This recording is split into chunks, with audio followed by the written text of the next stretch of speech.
Et l'invité de iTélé ce soir, c'est Frédéric Lefebvre. Bonsoir. Bonsoir. Vous êtes candidat à la candidature pour la primaire de la droite et député Les Républicains des Français de l'étranger. Qu'est-ce que vous auriez fait de différent sur la loi El Khomri si vous aviez été au gouvernement? Est-ce que voilà, le texte sur le fond vous va? Est-ce que la méthode ne vous va pas? Peut-être vous souvenez-vous qu'il y a un an à peu près, j'ai appelé le président de la République, je l'ai invité à nous réunir pour un Grenelle de l'emploi, la droite et la gauche. Vous savez que j'essaye depuis 3 ans de privilégier en permanence nos compatriotes, donc y compris quand un texte de gauche va dans le bon sens, je le vote. Et pour moi, changer d'attitude, ce ne sont pas que des mots. Donc j'appelais à ce Grenelle de l'emploi. Si nous avions fait ce Grenelle de l'emploi, je pense que nous ne serions pas dans la situation dans laquelle nous sommes aujourd'hui. Ça, c'est pour la méthode.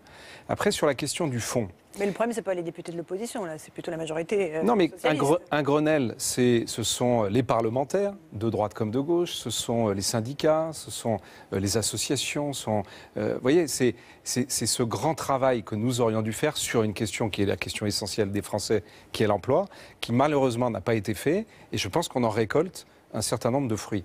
Et sur le fond, il y a beaucoup de choses qui vont dans le bon sens. J'ai d'ailleurs annoncé que je voterai le texte. J'ai même appelé ma famille politique à le voter. Et en même temps, je regarde avec un peu de stupéfaction les mouvements aujourd'hui sur le CDD, par exemple. Parce que François Hollande a annoncé, certes, qu'il ne le retirerait pas, mais qu'il y aurait des sérieuses corrections. Donc ce ne sera absolument peut-être pas le texte dont vous avez pris. C'est pour ça que je vais évidemment attendre de voir le texte. Mais quand je vois, par exemple, ce que l'on nous annonce, mais je suis très prudent, parce que vous savez, entre ce qui est dit par les uns par les autres et ce qu'il y aura dans le texte sur le CDD, je dis attention. Surtaxer les CDD pour la première embauche. Ça n'a pas de sens. Il faut quand même se rendre compte que les CDD, c'est d'ailleurs un des problèmes. C'est pour ça que Jean Tirole, le prix Nobel de l'économie, c'est un Français. Tout le monde dit qu'il est formidable, demande qu'il y ait un contrat unique. C'est ça que je voudrais dans ce texte, un contrat unique. Et donc les CDD, aujourd'hui, c'est plus de 80% des embauches, avec des CDD qui sont de plus en plus courts. Et alors, partir du principe qu'il faut pénaliser le chef d'entreprise, d'abord, je sais très bien comment ça va se terminer, c'est que les salariés vont se retrouver moins bien payés. Bon. Mais surtout, on va se retrouver dans quelle situation? On va se retrouver dans la situation de mettre des boulets sur ce qui reste encore un peu dynamique en matière d'embauche. Alors que le vrai sujet, c'est tout ce que je défends d'ailleurs dans l'idée du revenu universel, d'un nouveau contrat de travail, c'est que qu'est-ce qu'il faut faire aujourd'hui? Il faut apporter de la sécurité, plus de sécurité. Quel est le problème majeur des gens qui sont en CDD? Ils ne peuvent pas se loger comme les autres, parce qu'on ne leur loue pas de logement. Ils ne peuvent pas obtenir de prêts bancaires. C'est là-dessus qu'il faut travailler. C'est là-dessus qu'il faut mettre plus de sécurité. Il ne faut pas, aujourd'hui, aller exactement dans le sens inverse de ce que, par ailleurs, veut faire ce texte que je défends. Donc, je suis très prudent. Ce revenu universel, alors, ce revenu universel. Ah bah écoutez, pour moi, c'est... Il ne verra jamais le jour? Mais je le souhaite qu'il voit le jour, c'est pour ça que je le défends. Je le défends avec beaucoup de force, d'abord parce que je veux que notre pays soit pionnier, plutôt que d'être suiveur. Or, je vois aujourd'hui que le monde bouge. L'Ontario vient d'annoncer qu'il allait le mettre en place. Le Québec, vous savez, c'est dans ma circonscription, le Premier ministre Couillard a annoncé il y a quelques semaines qu'il allait le mettre en place. La Finlande est en train de le mettre en place. Les Pays-Bas sont en train de l'expérimenter. Pourquoi est-ce qu'il faut le revenu universel? D'abord parce qu'on a un modèle économique et social le revenu qui est à bout de souffle. Vraiment, un filet de sécurité pour tout le monde. Chaque Français.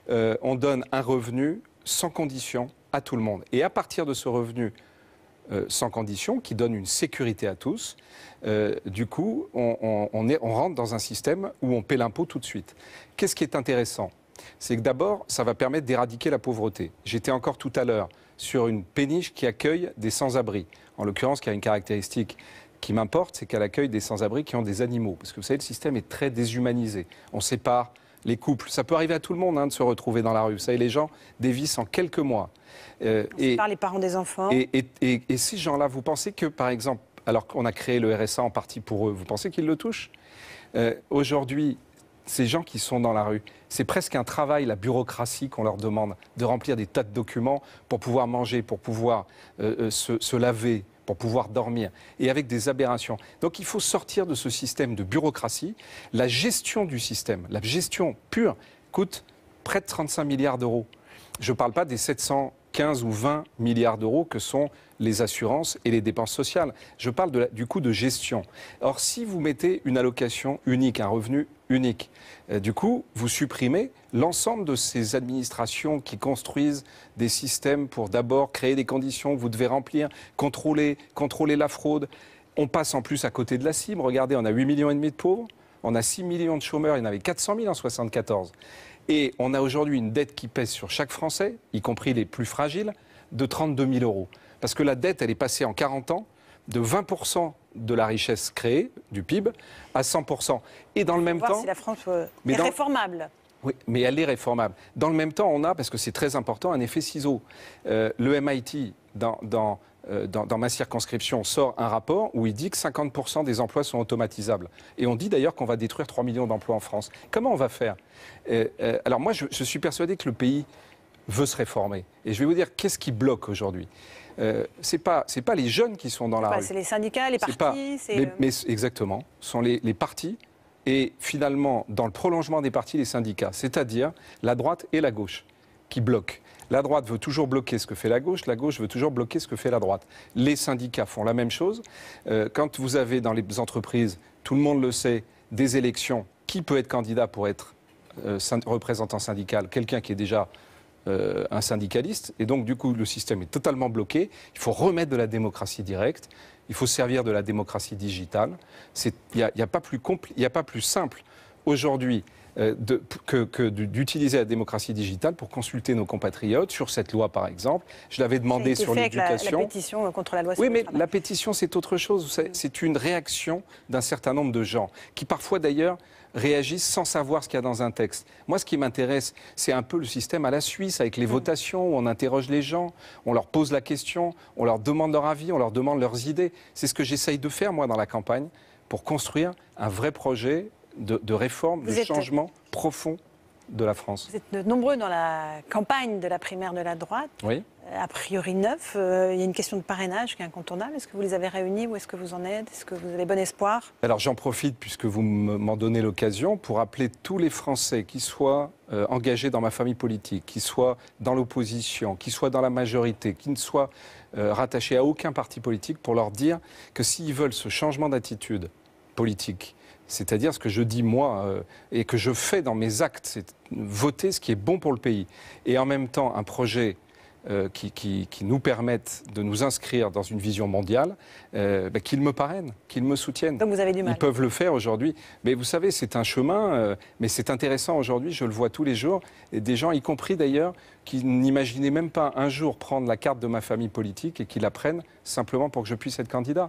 Voilà, ce mouvement aujourd'hui, qui est un mouvement citoyen, parce que vous le voyez, je suis aujourd'hui à la rencontre de nos compatriotes, et je ne fais pas ce que l'on fait d'habitude, ou ce que font d'ailleurs beaucoup, c'est-à-dire que je ne vais pas simplement voir les militants de ma famille politique, les adhérents de ma famille politique.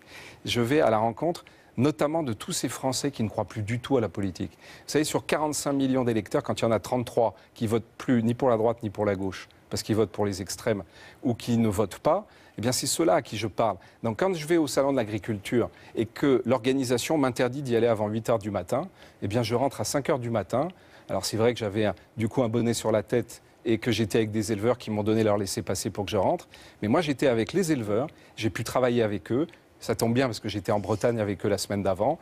Je les ai vus, j'ai vu les céréaliers à Crécy-la-Chapelle. Je suis avec eux. Ça ne vous amènera pas des parrainages, tout ça, mais bon. Mais pourquoi? Regardez, les gens, au contraire, d'ailleurs, à travers l'appel que j'ai lancé, je suis certain que tout à l'heure, sur mon site, merci de me le rappeler, Frédéric-Lefebvre.org, les gens vont pouvoir me parrainer. Moi, je veux un parrainage citoyen. Il y a une question que j'aimerais vous poser sur les réfugiés. Jean-Marc Ayrault, qui est le nouveau ministre des Affaires étrangères, a fait une déclaration choc à Olivier Ravanello, qui est notre journaliste à ETélé, en lui disant qu'Angela Merkel avait raison sur la question de l'accueil des migrants, politiquement et moralement. Ça va évidemment à contre-courant de ce qu'avait dit Manuel Valls, lui-même en Allemagne. Qu'est-ce que vous en pensez de cette déclaration de Jean-Marc Ayrault? Alors, il se trouve que sur cette question, vous m'aviez invité et je vous avais dit un certain nombre de choses il y a de très nombreux mois, notamment sur la question de la protection de nos frontières, le fait qu'on se donne les moyens d'accueillir de manière digne les gens, qu'on veille à ce qu'il n'y ait pas des questions de sécurité avec des gens qui s'infiltrent dans le pays avec la volonté de terroriser notre pays. Malheureusement, les choix qui ont été faits sont de mauvais choix. Mais pas que depuis ce gouvernement, y compris d'ailleurs le gouvernement auquel j'appartenais. Je défends, moi, depuis 2010, le fait qu'on crée une vraie police européenne mutualisée des frontières. Et une fois, évidemment, qu'on fait ce travail, il faut être humain, il faut être généreux. Donc accueillir plus de migrants. Mais il faut accueillir les gens qui sont aujourd'hui en train de fuir la guerre. Il faut se battre dans le même temps pour, là-bas, sur le conflit, essayer de rétablir la paix. Mais il faut, dans le même temps, veiller, c'est la sécurité des Français, les protéger, que n'importe qui ne puisse pas rentrer. Et d'ailleurs, regardez comme Mme Merkel, aujourd'hui, se retrouve confrontée à une réalité qu'elle ne maîtrise souvent plus du tout. Mais pas que politique, dans les faits. Vous n'êtes pas surpris par cette déclaration de Jean-Marc Ayrault qui va à contre-courant totalement de ce qu'avait dit le Premier ministre? Je ne sais pas si c'est totalement à contre-courant. Je pense surtout que malheureusement, on n'a pas de vraie ligne. Et ça, ce n'est pas que la France. La France devrait se battre pour qu'il y ait une vraie ligne européenne. Je parlais des hotspots tout à l'heure. Moi, je demande par exemple qu'on crée comme il y a aux États-Unis. Et le Canada est en train de le faire. Vous savez, il y a l'ESTA quand vous allez aux États-Unis. Vous ne pouvez pas aller. Ceux qui n'ont pas d'obligation d'avoir un visa sont obligés d'avoir ce document pour que les gens soient repérés. Il faut faire la même chose en Europe. Voilà, ce sont des vraies mesures de protection. Et quand on est ferme et qu'on protège, on peut parfaitement être généreux à côté. Ce n'est pas contradictoire. Merci beaucoup Frédéric Lefebvre d'être venu ce soir sur iTélé. Dans un instant, la météo et on repartira évidemment au chevet de la loi sur le travail. A tout de suite sur iTélé.